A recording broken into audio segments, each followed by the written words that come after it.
Let's get right into the video. This week, I'll be turning my childhood pets into Pokémon, and we're starting with the pet that I had the longest. This guy holds a special place in my heart. My childhood dog Neo was a mutt, with the most dominant part of his breed being a Labrador.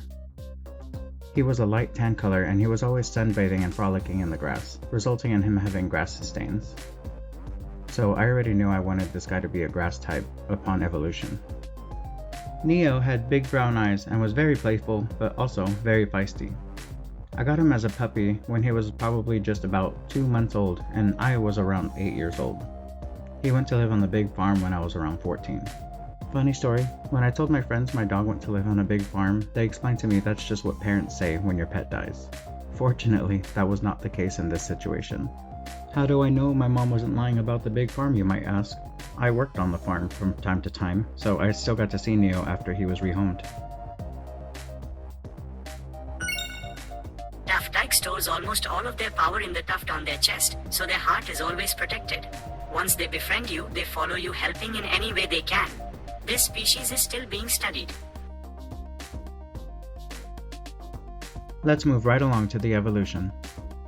Neo never lost his playful attitude, and he was always feisty, but as he got older, he seemed to channel his feisty attitude into being a protector, which is perfect for a farm. I did miss having him for a pet, but I still got to see him pretty often at work. He had a job to keep the livestock away from the electric fences, and he even had a girlfriend. One day I showed up for work and saw that Neo's girlfriend had puppies. To anybody who may be watching, I have a quick question about these designs. So, this was meant to be the same pal in 2 different poses, but I feel like the one on the left looks more like a middle stage. Do you guys think that this looks like one pal in 2 different poses? Or does it look more like a middle and a final evolution? Let me know in the comments. Neo is for sure dead now. Either that or he's still living and has to be like the oldest dog ever. Come to think of it, I'm pretty sure my mom's boss is dead. My mom's dead. Can you shake his whole body with such intensity that they produce a unique grassy tornado weather condition which will boost their agility as well as their grass type attacks? The shiny form boasts a slightly darker coat and their tongue and nose are black. Pal number 3 is a bit of a sad story. I had an outdoor cat as a child, which I named Scotty. He would come and go as he pleased, but mostly stayed in my family's yard. He loved being under our trampoline. He was a gray tabby cat which I rescued from a flood when he was a kitten, and when I tried to set him free, he chose to stay nearby. Scotty did most of his own hunting, but I still fed him tuna or sardines from time to time. One day, I was outside playing, and I saw the cat get hit by a car. He had what looked like a seizure and died immediately. He was such a silly cat and is probably the biggest reason why I love cats so much today. If you follow me, you probably know that I have a pug, but I have yet to mention that I'm much more of a cat person. I wanted to honor Scotty by making this ghost kitten, which will probably be just a single stage line since Scotty did not reach adulthood. Since they're already dead, if they faint during an invasion, they simply reappear in the graveyard with full health. Roadclaw is already dead and cannot die again.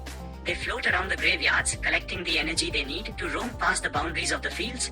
When the energy fades, Roadclaw is teleported back to the graveyard with full health, but will need to collect more energy to re-enter the invasion.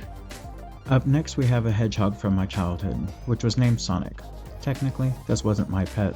He belonged to my cousin. And no, this little guy is not gonna be blue. I did have a hedgehog of my own, but much later in life, and this video is about the animals from my childhood.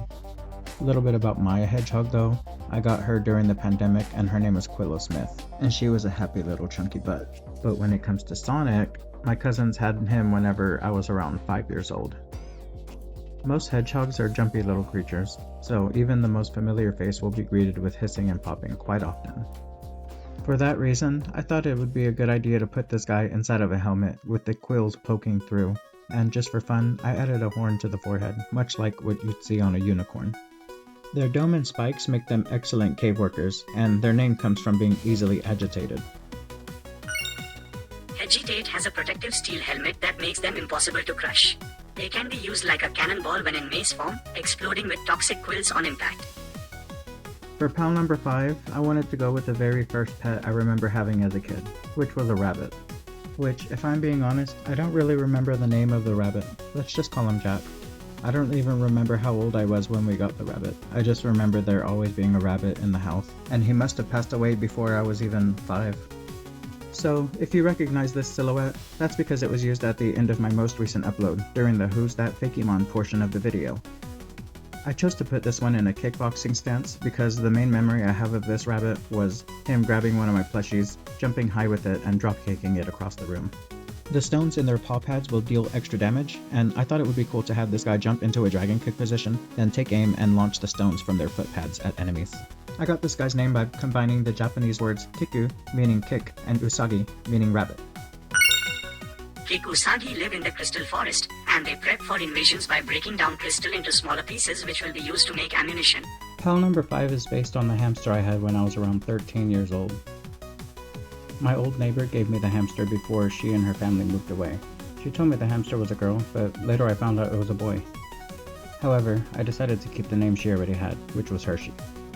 Hershey lived like royalty. The cage my old neighbor gave me was quite large, but I still extended it by building around it with popsicle sticks. And he had a proper little castle going on. I wasn't sure how long my friend had him for, but I probably had him for about a year, maybe a year and a half, until he passed away. Okay, I wasn't expecting this video to mention death so much, but I guess it makes sense. These were all from my childhood, and some animals just don't live as long as others, and that's okay. I was just glad to be able to have these little guys in my life and make them comfortable during their time with me. Considering the fact that Hershey was actually a he, I named this guy Herzahim, the fairy and ground type. Once they reach their teenage years, they can change physical genders without a wishing stone. Herzahim eats and uses the opponent's held item. Well, that's all of my childhood pets, but don't touch that Totodile. I've got a viewer submission. So, technically, this isn't really a viewer submission, but an old roommate of mine loves Pokemon, and when he heard I was turning things into Sugimori-style creatures, he asked if I could work my magic on his BAGEL hound. A BAGEL hound is a crossbreed of a basset hound and a beagle, but also, this guy's name is BAGEL. Very creative, Raoul. No, I'm kidding. BAGEL was lifted off of a dead guy, so Raoul didn't really want to change his name. With his floopy ears, I wanted to go the obvious route and make him into a Dumbo-like creature, taking flight by means of flapping his ears. I wasn't sure how small I should make the body to make it make sense that they could carry the full weight of the creature, but then I remembered none of that will really matter on my planet. BAGEL is relatively quiet, but every now and then the more verbal side of his breed takes over. For that reason, The beagle is much more of a listener, but will always let his feelings be known. His overgrown ears can hear an enemy coming from great distances, and are even great at deflecting attacks or projectiles. well, that's all the pals I have for you in this video. But before you go, there are a couple ways you could get your concepts featured on a future video. Submissions can be digital or on a clean, unwrinkled sheet of paper. Not an artist, submit a text-only dex entry. Tune in next time to figure out who's that Fakemon. Have any guesses on what you think it might be? Leave a comment. And if you ever feel like you've left too many comments, just leave 2 more. And please use this for your submissions. The more info you include, the more understanding I'll have while rendering your ideas. Understand that your submissions are not commissions, but commissions are prioritized. Thanks for watching until the end. The upload schedule is supposed to be every Wednesday at noon, and that's US Central Time. But I should probably mention that I got accepted into art school, so I may miss an upload from time to time. But either way, if you hit the subscribe button and turn on notifications, you'll be notified of every upload. See you next time.